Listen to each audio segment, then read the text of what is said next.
A short commercial interlude. Let's get back into the conversation. But Wickham, before we leave this, because time flies so fast when you're having some of this very engaging conversation. I know that the CLO paid the Commissioner of Police a visit, and you're privy to Chidi's arrest. Why didn't you raise that matter in that visit? Sadly enough, when we were there, we never heard about the Chidi's incident. I told you Chidi is a very humble guy. I personally would have, made a case even without knowing what happened. If I had seen him there, if I had been told, I would have made a case for his release. And the CP, I can tell you, is a very nice man.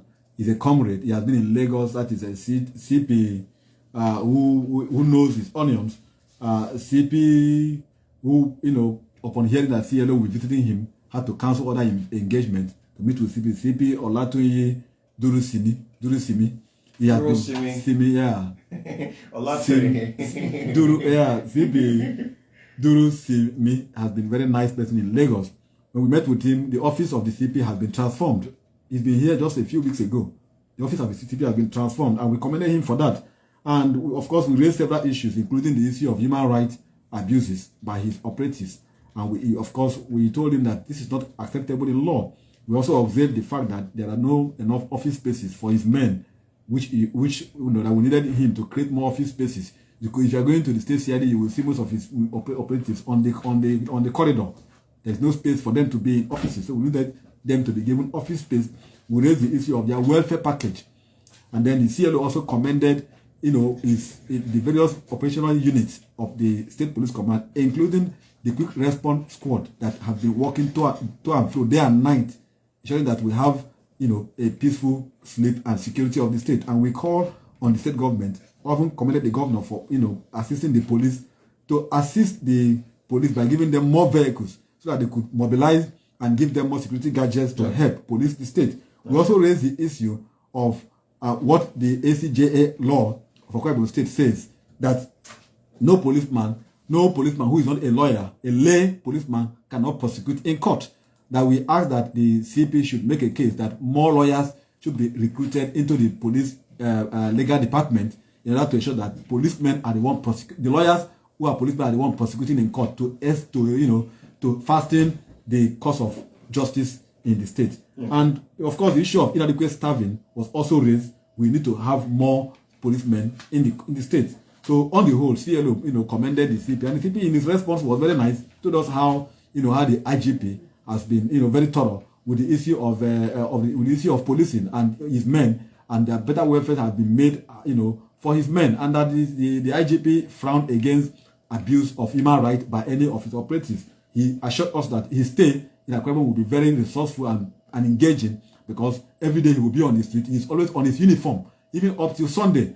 I called him on Sunday. He was on his uniform. He told me he was going on a patrol. On Sunday, he leads the team, go out there to see what is happening on the street, in the state, and all in the units. And he's going around the divisions to know what is happening across the state. This, for me, the stay of the new CP will be very resourceful, and it will be bind with law, because CLO will always be on the touch to watch what he's doing and also keep him abreast. So now that I've raised that issue of Chidi, I want to believe you follow it up then. And then find out. Well, I will do my best. As a person, I told you CLO works on petition.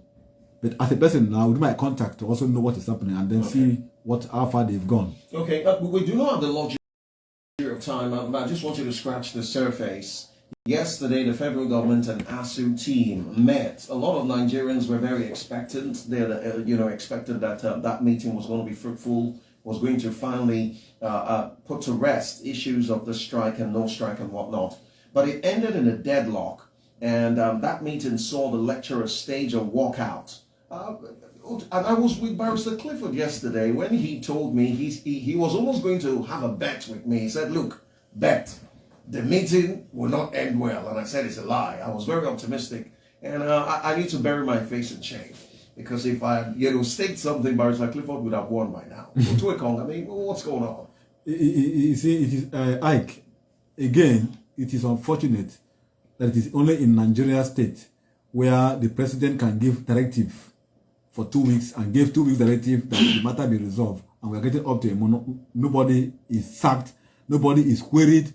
The presidency has eaten its face in shame, haven't made a comment, haven't given directive that the ASU matter be resolved in 2 weeks, and we're getting to 3 weeks to 4 weeks now. Nothing is done. So I would rather go back to the NLC and call on the NLC that we are waiting for the NLC to tell us when we'll be on the street. When will the NLC that we stage a protest, a one-day warning, protest on this issue of ASU, and the NLC told us that this issue must be resolved, else we will be on the street. When will the NLC lead us to occupy Nigeria to get this matter resolved? That's all I will say. So I put the ball back to NLC. Whenever the NLC wants us to occupy the street, to occupy the country, until this issue is resolved, we'll be willing to join the NLC, because this matter has gotten out of hand.